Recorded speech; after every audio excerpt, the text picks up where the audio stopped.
Good evening from Yummy BTV. Wishing you all well today. Sending loads of love as usual.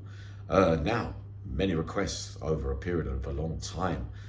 Uncle Yummy can't remember this man directly face to face, but I'm hearing that during a certain time that he might have been around me when I was a young kid coming through the 80s, especially when when I got starred up, and Billy Gale, Bill the Bomb, they were all there at that time. We know about Roy Hilder, we know about Freddie Foreman's Johnny Reed, we know about all those figures that were with me around about that time. Uncle Yummy talks today, quite frankly and openly, about Mickygluckstad, right? Undoubtedly a hard man. You went in the ring a couple of times with Roy Shaw. You fought Lenny Mac. You were Joey Piles, one of his closest, I heard, in those early days. But I'm hearing, I don't know how true this is, but in the end, Joey Pyle started to branch away from you a little bit. I don't know if that's fact. That one could be hearsay. I don't know. What I will tell you though is one of those fights with Roy Shaw, Roy was in fact ill at that time. But taking nothing away from the hard man image about you could have a right tear up, yes, Mickygluckstad, you could. That is without a shadow of a doubt. Many would have been on the end of beatings from you during that time, in and out of the ring. Those things are fact. What also is fact, Uncle Yummy points today, my brother, Tony Argent, I look through, he's been making notes of his that early bit. He hasn't, obviously he's not completed a book or nothing, but Uncle Yummy tells you today that at the age of 23, during that bad time, sadly Tony had to go through his stuff during that life and end up with a life sentence. But during that mad phase that he had way back in the day, he confronted you two and he put it to you at 23 years old. He was a bigger boy for him. He was well known, well feared. Many called you a bully. They call many men bullies that could have a row, but the stuff that comes back on you is quite daunting and really convincing. Tony walked up to you. He said, look mate, do you want to walk around the corner and we just get this thing cracking? You said no. I also point to the fact today that in fact Porky Edmonds had 2 scraps with you, and I'm hearing that on one of those he pushed you really far. You know, I wasn't there. Uncle Yammy's been running extensive checks all round where he's got all over East London. Since you asked me about this, I can only go by what I've been told and what I believe is factual. I'm not here to taint anybody's reputation, especially the dead. Rest in peace, so be it. But Uncle Yammy calls on the facts as well. Hold on one second. Uncle Yammy calls on the facts as well. That during that time, you got convicted of a sexual molestation case on a young boy of 7 years old, right? He was around with his mother at that time. You allegedly was beating her. We know many of us have experienced mum getting beaten as young kids. We know what that means. We know what kind of damaging effects it can leave on small boys. But categorically and factually and without a shadow of a doubt, you got 9 years. Right, you got 9 years. You was around me and sometimes in the locals. I'll get to that at some stage, but though I don't remember, but the clarification comes through and becomes more daunting for you as a person, I'm afraid. Many of us had faults in this life, but not to those extents. So the boy himself went to the hospital and he had a disease from a dog. You know, you can't argue with that kind of evidence. Apparently, allegedly, you did get convicted of this, but the hospital reports clearly states that it could have only come from a dog, that you got sentenced for counts of buggery on a little boy. You know, you need serious evidence for this kind of stuff. And making a dog participate.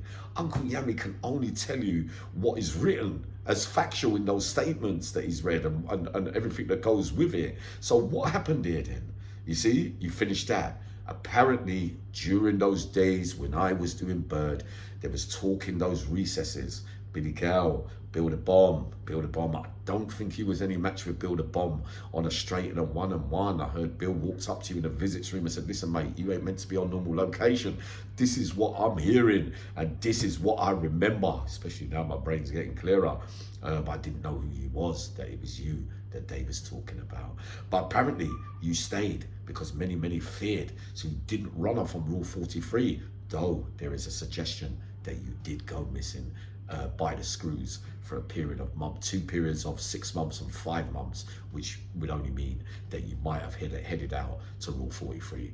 That's not factual to me. I can't state that, but I know that you went missing when trouble came, when those that were brave enough confronted you, but many were still walking around the yard with you after all that. You know what I mean? So no, Uncle Yami has to say that hard man or not, you still got convicted of those things, which throws your reputation into serious doubt, mate. You know what I mean? No matter what a man you profess to be, you know what I mean? Whatever your faults are in this life, whether it be the demons of drugs and, you know, a little bit of domestic and relationships going funny, but this kind of stuff, really? You lot not in touch with all this kind of stuff? I'm surprised that some of you have asked me the questions, because without doubt, he was a hard man. Right to the bitter end. You said, hey, no, it didn't go that way. I also remember another occasion with Tony as well, when your name got called and they thought you were coming into the jail or you was in there already. And I remember Tony, 2 other figures running to the gate saying, where is he? Fact. Remember that? Come in, say, what is he here? You know what I mean? They were looking for you, boy. And I know that. Those guys, for all their faults, you know what I mean, with what they did, and they got plenty of regrets for their lives that they lead, and they left traumatized and damaged, and accept their part in things. They didn't like what was said about you and what was fact. And Uncle Yami can only go by what he heard and saw in the grapevine.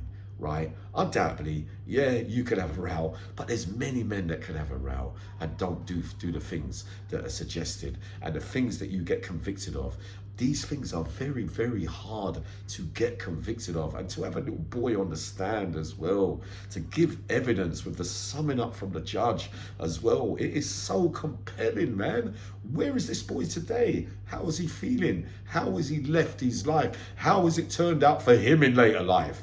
Let's hope that he never went on a 40-year journey like me. You know what I mean? Because of the effects of that kind of trauma when these kids are growing up, especially with mums as well. Whether you can have a row or not, whether your missus pisses you off, whether they grab you, whether they hit you or whatever. When I was a young kid, I remember I stroke at a girl. It was the biggest mistake of my life. I regretted it afterwards. I thought to myself, but you're young, and they said something horrible. You know, we all experience that kind of stuff. But when you know better, you know what you cannot get angry about. You've got to have that self-control, because you know that they're weaker targets for you. So why would you be preying on weaker targets? Uncle Yami says that. And these things are compelling, man. These things are evidence. These things are fact. These things go down in history. I don't know what some of you have been reading, but Uncle Yami reports, man. He's very sad about this. I don't like to pour scorn on nobody. But today I reveal Longfellow, Terry Burton, with all them old figures from way back in the day, historic figures from the East End of London, had that thing over you where they just didn't want to know your name, or they just weren't having a bar of what the rest of them were thinking that you was. And those, I'm afraid, are the facts. And Uncle Yami can only tell you what he hears from the horse's mouth. Loads of love. Back up soon with more boxing and maybe The Greatest Travellers Part 1. Sending loads of love.